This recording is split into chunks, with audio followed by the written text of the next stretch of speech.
Operation સિંદૂરને લઈને રમેશભાઈ ઓઝાએ પણ પ્રતિક્રિયા આપી છે। વહેલી સવારે સમાચાર આવ્યા એ પાકિસ્તાનમાં ત્રાટક્યા।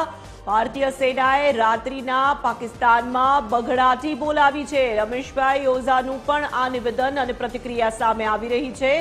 પાકિસ્તાનમાં રહેલા આતંકીઓને ઘરમાં ઘૂસીને માર્યા છે।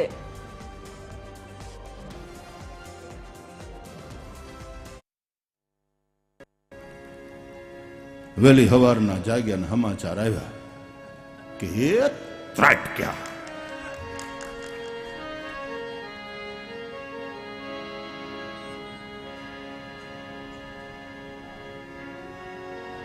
સ્ટ્રાઇક આપણી સેનાએ બઘડાટી બોલાવી રાતના એના ઘરમાં જઈને મારી।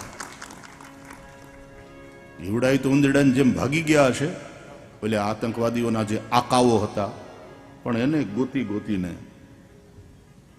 સરકારના સ્તરે, સેનાના સ્તરે અને બિન સરકારી શક્તિઓના માધ્યમથી પણ એવા આકાઓને તો એને જે હુર વાલી હોય ત્યાં પોગડી દેવા પડે।